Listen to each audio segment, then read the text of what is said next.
आपको बताया था कि पहले कल आपको क्या बताया था, पहले उसका रिवीजन करा देता हूं। कल हमने आपको बताया था कि मुगल समरकंद के इलाके से आए थे। कहां से आए थे? सबसे पहले आपको बताया था यह इलाका आज के उज़्बेकिस्तान में पड़ता है, जहां से वो आए थे। मुगल तैमूर के वंशज थे। बाबर का परिवार समरकंद के पास फरगना से था, यह भी आपको बताया था। पिता की मौत के बाद 12 साल की उम्र में बाबर फरगना का बादशाह बन गया था। बाबर ने 15 साल की उम्र में समरकंद जीतने की कोशिश की थी, जिसे वो मानता था कि तैमूर का वंशज होने के नाते समरकंद पर उसका अधिकार है। लेकिन 3 बार कोशिश करने के बाद भी बाबर समरकंद जीत नहीं सका। बाबर के हाथ से उसका फरगना भी चला गया था। घर में ही हारे बाबर ने इसके बाद काबुल का रुख किया। वर्ष 1504 में बाबर ने काबुल पर कब्जा किया और इसके 22 साल बाद उसने दिल्ली पर हमला किया था। तो ये कल जो हमने चैप्टर 1 में आपको पढ़ाया था, बताया था, वो आपके सामने रखा। अब इसके आगे की बात, चैप्टर 2, बाबर ने हिंदुस्तान पर हमला क्यों किया? क्यों बाबर हिंदुस्तान आया? इसके 5 कारण थे। पहला कारण था भारत में अकूत धन संपदा। सोने की चिड़िया ऐसे ही थोड़ी कहते थे, और आज से नहीं, सालों से कहते थे। तो बाबर को दिखा कि यहां बहुत पैसा है। वो भारत से प्यार में नहीं आया था, बाबर पैसा दिख रहा था। बाबर हमेशा से भारत की दौलत से आकर्षित था। दूसरा कारण, 1398 में तैमूर ने हिंदुस्तान पर हमला किया था। तैमूर का वंशज होने के नाते बाबर हिंदुस्तान पर अपना अधिकार मानता था, क्योंकि तैमूर ने लूटा था और तैमूर ने यहां पर लूट मचाई थी। तो उसको लगता था कि अब मैं भी चूंकि वंशज हूं तो मैं भी लूट सकता हूं, यह पैसा मेरा भी उतना ही है। तीसरा कारण, बाबर को काबुल में कमाई नहीं हो रही थी, तो लगा यहां से पैसा ले लेते हैं। प्रशासन चलाने में दिक्कत आ रही थी, कई मोर्चों पर खर्च आमदनी से ज्यादा हो चुके थे। तो बाबर को लगा कि हिंदुस्तान चलते हैं, यहां पैसे की कोई कमी नहीं है, यहां हमला करो। चौथा कारण, काबुल में उज़्बेक्स के हमले का खतरा था। बाबर के लिए भारत ज्यादा सुरक्षित ठिकाना था, इसलिए बाबर को लगा हिंदुस्तान चलो। पांचवा कारण, दिल्ली में राजनीतिक अस्थिरता थी। भारत छोटे छोटे राज्यों में बटा हुआ था, भारत में कोई केंद्रीय शक्ति नहीं थी। तो बाबर को लगा कि यहां पर अटैक करना और अपने आप को सेफ भी रखना और पैसा भी कमा लेना वो ज्यादा आसान होगा, इसलिए बाबर यहां भारत पहुंचा था। तो कहीं से भी कोई हिंदुस्तान का प्रेम नहीं, वो जो बाबर था वो पैसा देखकर, अपनी सहूलियत देखकर, अपनी सुरक्षा देखकर भारत आया था। यह इतिहास है।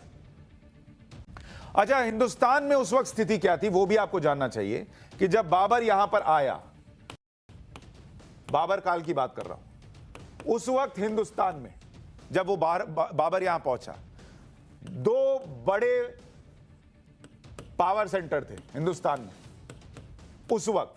मतलब वैसे तो हिंदुस्तान कई छोटे छोटे राज्यों में था, बटा हुआ था, लेकिन 2 बड़े पावर सेंटर उस वक्त हिंदुस्तान में थे। पहला पावर सेंटर दिल्ली में था, और दिल्ली में उस वक्त इब्राहिम लोदी, सुल्तान इब्राहिम लोदी का राज था। यह दिल्ली की बात बता रहा हूं, जब बाबर यहां हमला करने के लिए पहुंचा। और दूसरा पावर सेंटर जो है वो था राजपुताना में मेवाड़ के राणा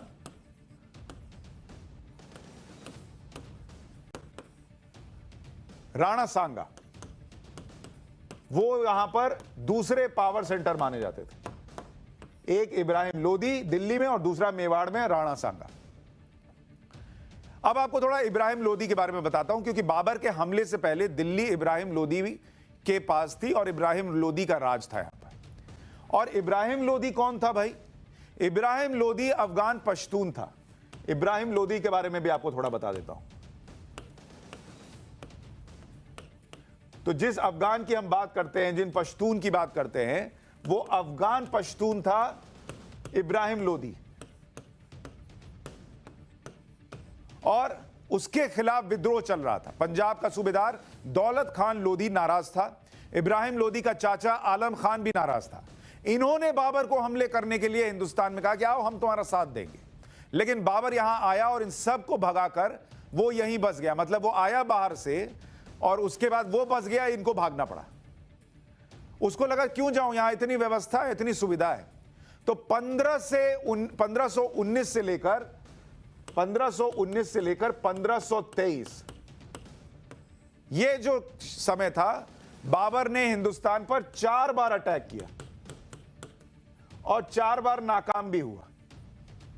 1524 में उसने 5वीं बार कोशिश की, 1524 में, और लाहौर तक पहुंच गया। हमला करके लाहौर को तबाह कर दिया था। बाबर ने 2 दिन तक लाहौर में कत्लेआम मचाया। 2 दिन 12,000 की फौज लेकर आया था और उसके पास तोपखाना भी था जो तब किसी और के पास नहीं होता था। बारूद का पहला इस्तेमाल बाबर ने किया था, बारूद का। बाबर के तोपखाने में 20 तोपें थी और उसके पास बंदूकें भी थी। अब उस जमाने में जब लोग तलवार से लड़ते थे, बाबर तोप से लड़ रहा था और इसीलिए वो दूसरों के सामने तोप साबित हुआ, बाकी बैठे रह गए।